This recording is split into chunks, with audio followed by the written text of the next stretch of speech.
എന്നാ പിന്നെ ഞങ്ങളും പോട്ടെ. അസ്സലാമു അലൈക്കും. വലൈക്കും സലാം. ആ സുബൈറതാ വരുന്ന.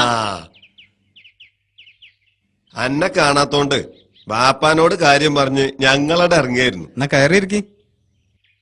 ഇനിയിപ്പോ ഇരിക്കണില്ല. വന്ന കാര്യം എന്താന്ന് വെച്ചാല് നമ്മളെ യത്തിങ്ങാനക്ക് പുതിയൊരു ബിൽഡിംഗ് ഉണ്ടാക്കാൻ കമ്മിറ്റി തീരുമാനിച്ചിരുന്നു. 15 ലക്ഷം ബഡ്ജറ്റ്. അതിലിപ്പോ ഒരു 10 ലക്ഷം ഗൾഫിൽ പോയി പിരിച്ചുണ്ടാക്കണം. അതിന് കാര്യപ്പെട്ട ഒരാളെ അങ്ങോട്ട് അയക്കുന്നുണ്ട്. ബാക്കി നാട്ടിൽ നിന്ന് പിരിച്ചുണ്ടാക്കണം എന്നാ കമ്മിറ്റിന്റെ തീരുമാനം. നാട്ടിലെ പെരുമലോ ഇപ്പൊ തരാനുള്ളത് നിങ്ങള് ഗൾഫുകാർ തന്നെയാണല്ലോ. ഏത് 100 ചാക്ക് സിമെന്റ് അന്റെ പേരിൽ കുട്ടിയാളൊക്കെ എഴുത്തത്. 100 ചാക്കോ? 100 ചാക്ക് സിമെന്റ് എന്ന് പറഞ്ഞാൽ എനിക്കിപ്പത് വലിയ സംഖ്യ. ഒന്നുമില്ലെങ്കിൽ എത്തി കുട്ടിയൊക്കെ വേണ്ടിയല്ലേ? അല്ല, എന്നാ പയ്യ പോണ്? 3-4 മാസം കൂടി ഉണ്ട്. എന്നാ ഞങ്ങള് നിക്കണില്ല. വീട്ടിപ്പടിയിൽ എബ്രായി കുവൈത്ത് നിന്നാണ്. കയ്യിലുള്ള തീർന്നതിന്റെ മുമ്പ് ഓനും കൂടി ഒന്ന് കാണട്ടെ. ഇപ്പൊ എന്തേ ഇറങ്ങണ്ടിയോല് ഇറങ്ങിയാ കിട്ടണ്ടിയോ കിട്ടും, അല്ലാത്തോനും ഒട്ടും. ഇത്ര വലിയൊരു സംഖ്യ സംഭാവന കൊടുക്കുന്നതിന് മുമ്പ് ബാപ്പക്ക് എന്നോടൊന്ന് ചോദിക്കായിരുന്നു. ഇതിനു മുമ്പ് എത്രയോ സംഭാവന കൊടുത്തിട്ടുണ്ട്. അവ കാനോട് വെച്ചിട്ടാ കൊടുത്തത്. കൊടുക്കുന്നത് ബാപ്പയാണെങ്കിലും പണം കണ്ടെത്തേണ്ട ബാധ്യത എനിക്കല്ലേ. അതിന് മാത്രം ഞാൻ സമ്പാദിച്ചിട്ടുണ്ടോ എന്ന് ബാപ്പ അന്വേഷിച്ചിട്ടുണ്ടോ എന്തെങ്കിലും? സമ്പാദിക്കാതെ ഗൾഫിൽ 10-12 കൊല്ലം നടക്കാൻ എന്തായാലും പണി. ഗൾഫ് പോയി വന്നിട്ട് ഓരോരുത്തര് നാടൊട്ടാക്കെ പറമ്പ് വാങ്ങണ്, എസ്റ്റേറ്റ് വാങ്ങണ്, വലിയ വലിയ വീടുണ്ടാക്കണ്, ബിസിനസ് കൊടുക്കണ്.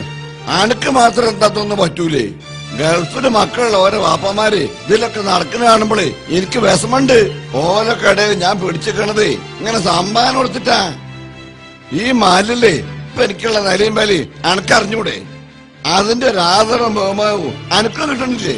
പിന്നെ എന്താ കുറച്ച് പൈസ ഇറക്കിയായിട്ടുള്ള ചേതോ?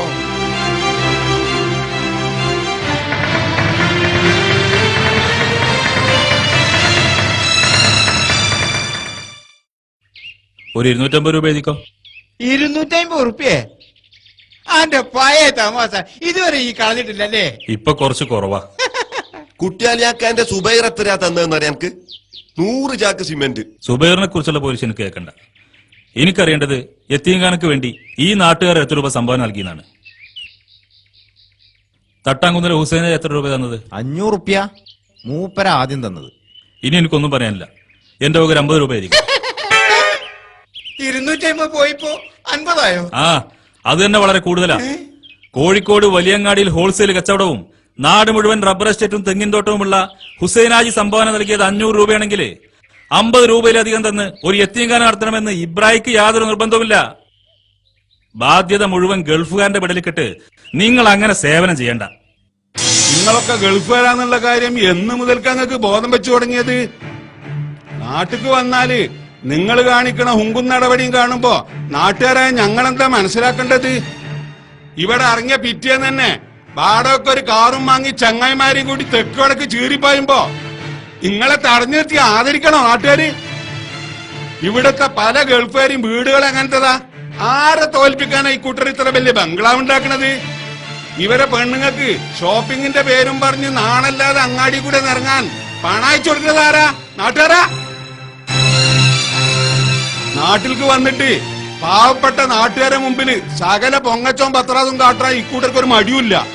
എന്നിട്ട് യത്തീംഖാനക്കോ പള്ളിക്കോ വല്ല സംഭാവനയും ചോദിക്കുമ്പോ മരുഭൂമിയിൽ കഷ്ടപ്പെട്ടുണ്ടാക്കുന്ന പണത്തിന്റെ വില ഞങ്ങളെ വല്ലാതെ പഠിപ്പിക്കരുത്, അത് ഞങ്ങൾക്ക് അറിയൂല. പിന്നെ ഹുസൈനാജി കൊടുക്കുന്ന സംഭാവനന്റെ കാര്യം, അതിന്റെ വലിപ്പം ചെറുപ്പം ചോദ്യം ചെയ്യാൻ മാത്രം വളർന്ന ആൺകുട്ടികളൊന്നും ഇന്നാട്ടിലില്ല.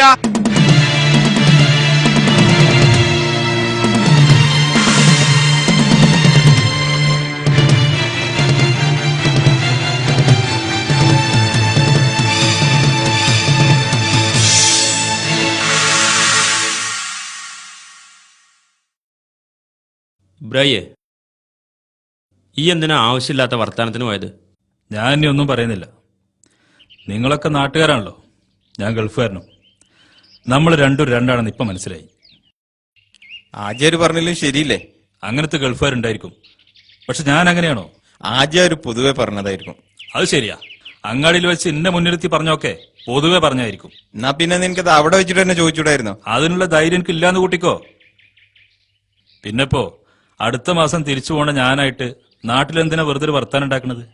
പണ്ടത്തെ ഇബ്രാഹിം അല്ല ഇപ്പൊ ഞാൻ. സഹിക്കാനും ക്ഷമിക്കാനും ഒക്കെ പഠിച്ചുപോയി. ഗൾഫിൽ പോയതുകൊണ്ട് അങ്ങനെ ഒരു നേട്ടം കിട്ടി. അല്ലെങ്കിലും ഗൾഫുകാരെ കുറിച്ച് രണ്ട് കാര്യം നാട്ടുകാർക്ക് അറിയേണ്ടുള്ളൂ: എന്നാ വന്നത്, എന്നാ പോണത്. ഈ ചോദ്യം പ്രതീക്ഷിച്ചുകൊണ്ട് തന്നെയാണ് ആദ്യം നാട്ടിൽ വന്നത്. കരിപ്പൂരിൽ വിമാനം ഇറങ്ങിയ ഉടനെ തന്നെ എന്റെ മഹാന്മാരായ 2 അളിയന്മാരാണ് ആദ്യം ചോദിച്ചത്. അവരായതുകൊണ്ട് എനിക്കൊന്നും തോന്നിയില്ല. പക്ഷെ സ്വന്തം വീട്ടുകാരുടെ ഭാഗത്ത് നിന്ന് ആ ചോദ്യം വന്നപ്പോ, അല്ല, ഈ ലീവ് തന്നെയല്ലേ വന്നത്? അതെ, എത്ര മാസമുണ്ട്? 4 മാസം. ലീവിന് ശമ്പളം ഉണ്ടാവോ? 2 മാസം ശമ്പളം കിട്ടും. എന്നാ പിന്നെ എന്തിനാ ലീവ് 4 മാസാക്കിയത്? 2 മാസം പോരാ ഇതിന്.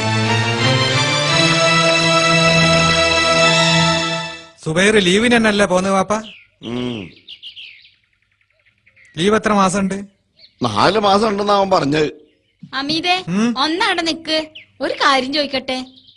ലീവിന്റെ കാര്യം പറഞ്ഞപ്പോ പാപ്പാനോട് ഓനെന്താ പറഞ്ഞേ? 4 മാസം കഴിഞ്ഞാ പോവും. ആവൂ, സമാധാനായി. അല്ലുമ്മ, സുബൈർ ഇനി പോണില്ലേ? 4 മാസം ലീവും കൂടി ഉണ്ട്. ആളിയനെ പൊരപ്പണി തുടങ്ങണമെന്ന് പറയണണ്ടേ? അല്ല പോത്തെ, അന്റെ ആങ്ങളെ സുബേരിഞ്ഞ് പോണില്ലേ? പിന്നെ നിങ്ങളെ മരോട് കുത്തിരുന്നിട്ട് മൂണുങ്ങണ്ടേ? ഞാൻ ഇവിടെ കുത്തിരുന്നിട്ട് 3 നേരം ഉരുട്ടി മിണുങ്ങുണ്ടല്ലോ. പാറിപ്പിച്ചോണ്ട ചിന്നോട്. 3 വലിയ പെട്ടി സാധനങ്ങളുമായാണ് ഞാൻ വന്നിരുന്നത്. എല്ലാവരും സന്തോഷിക്കട്ടെ എന്ന് കരുതി. പക്ഷെ നേരെ വിപരീത ഫലമാണ് ഉണ്ടായത്. സാധനങ്ങൾക്ക് വേണ്ടി പിടിയും വലിയും കണക്ക് കുറച്ചിലും വെറുത്തുപോയി. ഓരോരുത്തർക്കും എടുക്കാവുന്നത്ര സാധനങ്ങൾ കിട്ടിയെങ്കിലും കിട്ടാത്ത ഏതോ സാധനത്തിന്റെ പേര് പറഞ്ഞ് അവരെന്നെ കുറ്റപ്പെടുത്തി. കിട്ടിയ സാധനങ്ങൾക്ക് തന്നെ നിറത്തിന്റെയും വലിപ്പത്തിന്റെയും പേര് പറഞ്ഞ് അവരെന്നെ പരിഹസിച്ചു. ഹാജരെ, ഞങ്ങൾ ഇവിടെ ഇറങ്ങിക്കോളാം.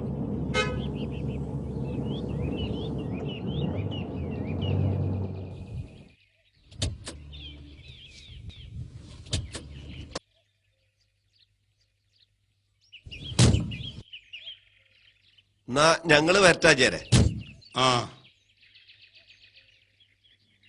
അല്ല, കുട്ടിയേലി എത്രയാക്ക് സിമന്റാ വാഗ്ദാനം ചെയ്തത്? 100 ചാക്ക്. എന്നാലേ അത് 2 ചാക്ക് മതി. അല്ല, അതിപ്പാചാരെ നമ്മള് എന്തേ ബുദ്ധിമുട്ടുണ്ടോ? അത് കുട്ടിയാലെയൊക്കെ അങ്ങനെ തന്ന സ്ഥിതിക്ക്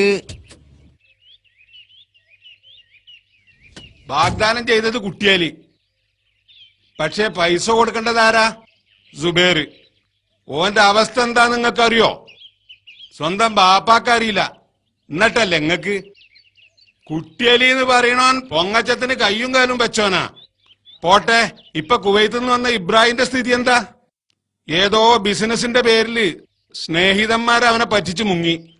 നുള്ളിപ്പെറുക്കി ഒരുമിച്ച് കൂട്ടിയ പണം മുഴുവൻ പോയി.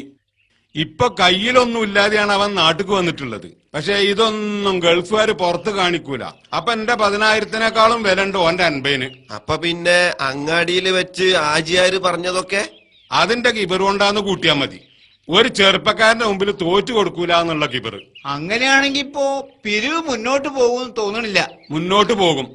ആളുകളുടെ അവസ്ഥ മനസ്സിലാക്കി പിരിപ്പിച്ചാ മതി. പുറത്ത് നമ്മൾ കാണുന്ന അവസ്ഥയാവൂല അകത്തുള്ളത്.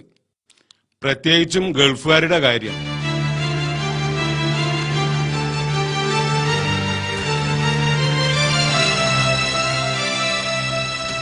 എല്ലാ ഗൾഫുകാരും ഇപ്പൊ അങ്ങനെയാണ് ആചാര്യ. അല്ല, അതുകൊണ്ട് തന്നെ എല്ലാ ഗൾഫുകാരെയും നമ്മളും ഒരുപോലെ കാണരുത്.